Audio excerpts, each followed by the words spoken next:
WWE actually gave a wrestler entrance music that consisted primarily of bathroom sound effects. Man, what the fuck is this, bro? Oh, what's up? Oh, what's up? What up, it's Majid back here in another video. Today we're about to be reacting to a video by Wrestle Mafia. The video is going to be on most loved versus most hated WWE themes, songs. Oh shit, it's a lot of debate on like what's some of the worst, like a lot of Death Rebel, a lot of fucking Death Rebel themes, man, are just terrible nowadays. There was some like songs that were like horrible back then, but it was fucking rare because Jim Johnston was a fucking GOAT. He made the fucking like jobbers seem like high tier ass people when they came out. You know who specifically was coming out around the late 2000s. In the 2010s, but like some of my favorite songs, it has to be CM Punk's like song, Close to Personality, CM Punk's old song, Randy Orton song, Edge classic, Chris Jericho song, fucking classic, John Cena song, fucking classic. But I like Thugonomics, bro. I got so many favorite songs, bro. Like I like listen to these songs, like, you know, in a WWE playlist a lot. And I like Cody Rhodes song too, but it's over fucking played, especially now. But no further notice, let's get into the video, and don't forget to leave a like and subscribe if you've been enjoying these wrestling reaction videos. But let's get into it. For every iconic WWE theme song that makes the crowd pop, there's one train wreck that totally ruins the vibe. Kicking off our list with one of the most popular theme songs of all time. Oh shit. John Cena's theme song, The Time Is Now, is in a league of its own. This isn't just a wrestling theme. It's a cultural phenomenon that has made its way into mainstream media. What makes this theme special is that Cena actually raps on it himself. And he's actually pretty good at it. The beat is infectious, the hook is catchy, and those trumpets at the beginning became one of the most recognizable sounds. Nigga, this is like one of the songs that I literally like thought it kind of, when I was a kid, it kind of spiraled into like, I was like, does everybody sing their wrestling song? Because like John Cena, it sounded like John Cena, and at the time I didn't know it was John Cena, but like I like thought every WWE person sung their, you know, their theme song, especially the Big Show. Well, and then especially like the new one. Well, bro, he had so many fucking theme songs, dude. But yeah, I thought everybody sung their song, but John Cena, Shawn Michaels, them niggas doing a good job in all of wrestling. Whether you love Cena or hate him, you can't deny that this theme perfectly captured his character and was an excellent choice for Super Cena's rise to the top of WWE. But it wasn't just Cena who had a banger theme during the Ruthless Aggression Era. His two biggest ops, who were poised on making Cena's life hell, weren't just going to challenge Cena in the ring, but in the music department as well. Rated RKO. Fuck. You can say when two of WWE's biggest villains join forces, their entrance music. Oh, I do not know why Randy Orton did not like that song. It was so fire, but like, this is a crazy ass steal. Sorry, but yo, I don't know why Randy Orton didn't like that song. But like, this nigga went 2 for 2 for having them like a crazy ass theme song. Maybe I don't know what was the song when he arrived, but like to me, he went 2 for 2. That shit crazy. I mean, Edge took his little time to like, you know, find a W ass song, but it was just after time, if you think you know me, but then you got into the fucking fire ass song that he just has up to this point. Better deliver. And Rated RKO's theme absolutely did. This mashup of Edge's Metalingus, You think you know me, and Randy Orton's Burn in My Light, Nothing you can say, was the perfect blend of both superstars' musical identities. Unlike other tag team mashups that feel awkward and forced, this one actually worked because both original themes had... He bought up the Chris Jericho and the fucking Big Show collab. Oh my god. Ugh. I hated that thing, bro. I hate when they used to come out. I hate, well, of course, it has heels, you gotta hate them, but like, the point of them coming out to that nasty ass song and like Their whole name was forced together also in Jericho. Like it was just too much. Similar energy levels. The way the songs transitioned between Edge's sections and Orton's parts felt natural, almost like they were designed to go together from the beginning. In fact, Edge and They were Orton have had made. banger theme songs throughout the career, just like They were Judgment made Day's for each theme other, when man. Edge was the leader. Pause. When the Judgment Day Bro. first formed in WWE, they needed Bro, oh my god, this was a banger, bro. This was a fucking banger. But then they got fucking Death Rebels. Jesus Christ. Like, these niggas got Death Rebels. Like, oh my god, bro. The fucking theme song they come out to, I mean, I guess they have to refresh it, but that shit is hot garbage on a Saturday night, my nigga. Like, what type of shit oh my god. That shit makes me want to cry because Death Rebel butchered so many classic songs. Ugh. a theme that established them as a force to be reckoned with. Alter Bridge's Other Side delivered exactly that and then some. The song has this dark, brooding energy that perfectly captures the group's menacing presence, with heavy guitars and ominous vocals that make every entrance feel like something sinister is about to happen. Whether it was Edge's calculated leadership, Damian Priest's intimidating presence, or Rhea Ripley's dominance, this theme elevated all of them. It made the Judgment Day feel like a legit threat rather than just another random Look. I know that was dead on arrival, honestly, with, Edge not wanting to do this, but like this whole fucking thing, the fucking theme was aura. Like, they had the aura, bro. I'm sorry, like. But when they kicked Edge out, I mean, I guess it, worked for them three. Judgment Day still going nowadays with different members, honestly. But like, nigga, it's just crazy how like far it has come. group thrown together. And then Def Rebel got their hands on the Judgment Day, and everything went straight to hell. Jesus. After establishing themselves with The Other Side, someone in WWE's creative team decided that the faction needed an original theme, and what we got was one of Def Rebel's most generic creations. Gone was the dark atmosphere and menacing energy, replaced by yet another formulaic track that sounds like every other heel faction theme. Man, bro, all these niggas, they always think, the Death Rebel always thinks that like they need some type of catchphrase slapped in, the front of like somebody's song. Like, Jesus Christ. Like, everybody has a catchphrase in front of their song. Danhausen has that "you are cursed" in front of his shit. A lot of people got their fucking catchphrase, they just getting by. Death Rebel, I'm not gonna give them total shit. They have had some bangers. Roman Reigns song, Jey Uso song. They had some, kind of, bangers throughout the garbage that they really been releasing. But yeah. But like, I think me watching like 80s movies and scary movies and WWE got me into like rock and alternative shit, because I didn't used to listen to that. I used to listen to, regular generic rap and shit.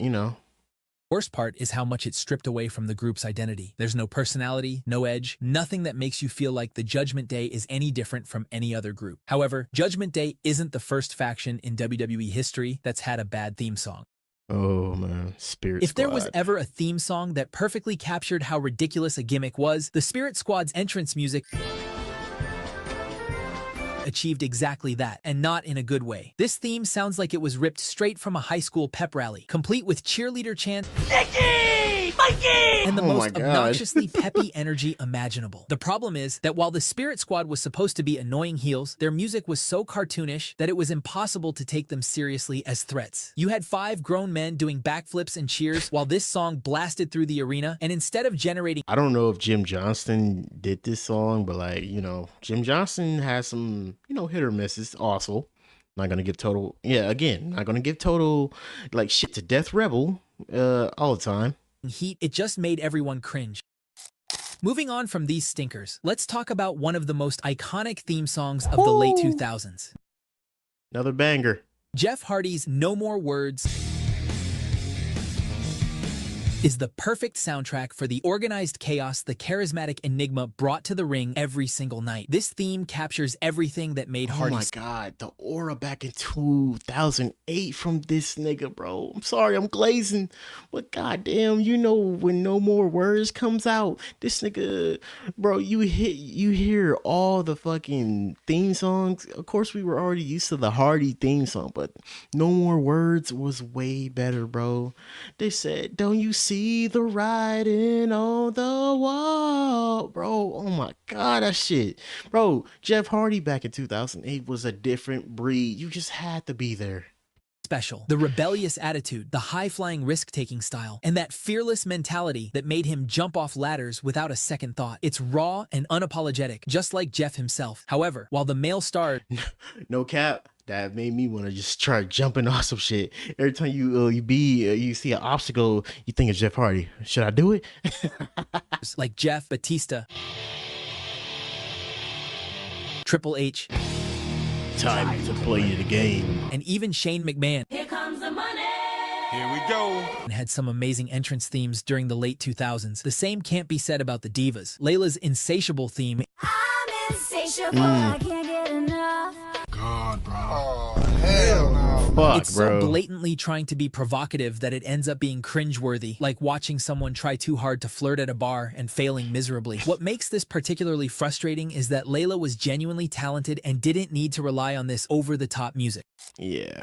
However, when done right, the Divas Hey, I hope Brie Mode makes this fucking list. Let's just see. division can deliver some absolute bangers in the music department. Paige's Stars in the Night Fucking proved that that shit's sometimes the hard. best entrance themes are the ones that perfectly capture a wrestler's spirit without trying too hard. This theme has this haunting, ethereal quality to it that immediately set Paige apart from every other woman on the roster. The song opens with this eerie scream that became iconic. That's fire But as what fuck, made this man. theme brilliant was how it reflected Paige's anti-diva character. She wasn't like the other women who came before her with their generic pop themes. This was dark, edgy, and unapologetically different, just like Paige herself. Up next, I'm gonna drop a personal opinion that might ruffle some feathers. After years of the iconic funeral march that made grown men shiver, we got this. Dead Man Walking. Look, there's nothing inherently wrong with the I'm sorry, bro. Hey, I know a lot of people have an effect on, I guess Undertaker turning into the American Badass. I do not care. He has some fire ass songs like Dead Man Walking, and then his second theme, Rollin', Rollin', Roll. Bro, nigga, that shit is tough, nigga. Like, I don't care if people have a problem with this biker character. That shit was fire. Like, nigga, that theme. That thing go crazy. music if you're into that sort of thing, but for The Undertaker, the man who built a legendary career on being a supernatural force of darkness, suddenly rolling out to rap rock that screams middle-aged dad at a barbecue just didn't hit right. The theme stripped away all the mystique and otherworldly atmosphere that made Undertaker special, replacing it with generic early 2000s tough guy energy that could have belonged to literally anyone. Sure, the big evil character was supposed to be more grounded, but losing that musical identity made his entrances feel ordinary instead of special. But let me know in the comments what you thought about this theme song. I disagree with this. I disagree with this, in my opinion. You can state your opinion down below, but I disagree with this. That shit was fire. Change. Moving on from Taker's biker arc, let's talk about the time when his brother had a midlife crisis and became a dentist. Before Kane became the Big Red Machine and one of WWE's most iconic monsters, Isaac Yankum. Glenn Jacobs was subjected to one of the most humiliating gimmicks in wrestling history as an evil dentist. And if the gimmick wasn't bad enough, his entrance theme somehow managed to be even worse. Imagine walking to the ring while the sound of a dentist's drill screeches throughout the arena. That's not entrance music, that's literally torture. Sure, it was supposed to make you hate the character, but there's a difference between generating heat and making people This is so stupid because, how are you a dentist and you have, some of the worst fucking teeth in the business at that point? Even, Kane was, struggling with this whole gimmick. people want to leave the arena entirely. It's amazing that Kane's career survived this early disaster, because this theme could have buried anyone's potential before they even stepped through the ropes. Yeah. However, if you thought that was bad, wait till you listen to this next abomination on our list. Speaking of intentionally terrible gimmicks, we arrive at TL Hopper, the wrestling plumber with a theme song that literally sounds like toilets flushing and pipes gurgling. This isn't hyperbole or exaggeration. WWE actually gave a wrestler entrance music that consisted primarily of bathroom sound effects. Bruh. It's the kind of creative decision that makes you wonder what the heck. Man, what the fuck is this, bro? They were just tossing anything into the damn stratosphere back in these fucking days, bro. They was just hoping anything could work. They were just like brainstorming a lot of fucking characters back then. It did not hit. That shit is terrible. Like, I think this might be the worst fucking theme of all in this whole video. I'm marking it down right here. Vince McMahon was smoking during the mid-90s. At least Isaac Yankum's drill sounds could theoretically be threatening in a dental horror movie sort of way, but plumbing noises? There's no scenario where toilets flushing makes someone seem intimidating or interesting. However, while the 90s mid-card had some of the most awful themes, let's switch to an era when even mid-carders had banger music. Oh my God, bro. Before Drew McIntyre became the Scottish Warrior, he was the Chosen One, and he had arguably one of the most underrated. I really wish he would bring this theme back. Jesus Christ, it's so good, bro. This theme is just so good, bro. But I get it probably doesn't fit his character right now or whatever. But like, man, just bring it back again, bro.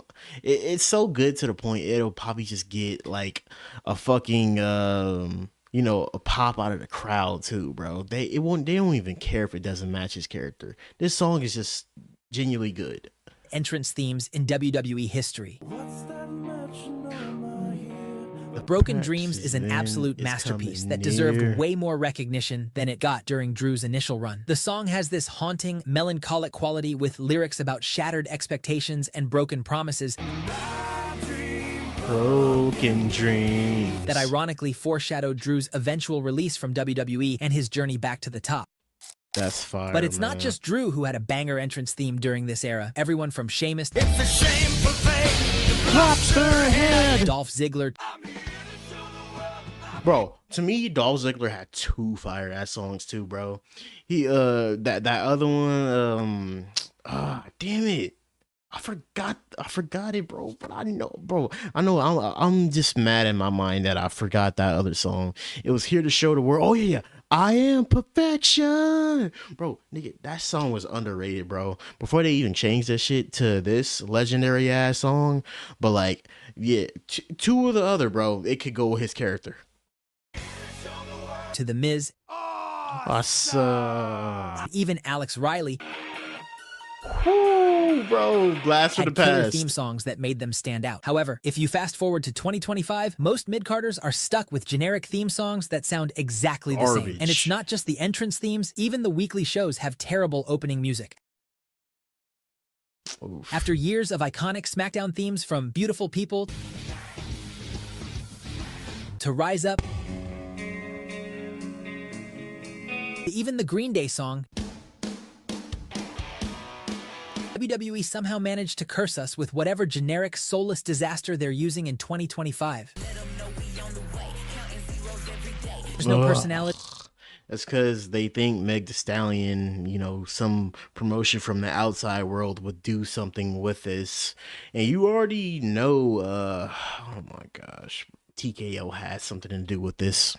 No energy, nothing that makes you excited for the show to start. The worst part is that a show's theme music is crucial for brand identity. It's the first thing viewers hear, and it should get them excited for what's coming. Instead, SmackDown's current theme makes you want to check your phone or grab a snack because nothing about it demands your attention. That's and true. The worst part is that it sounds like they sampled a part of this song and recycled it as Zelina Vega's theme.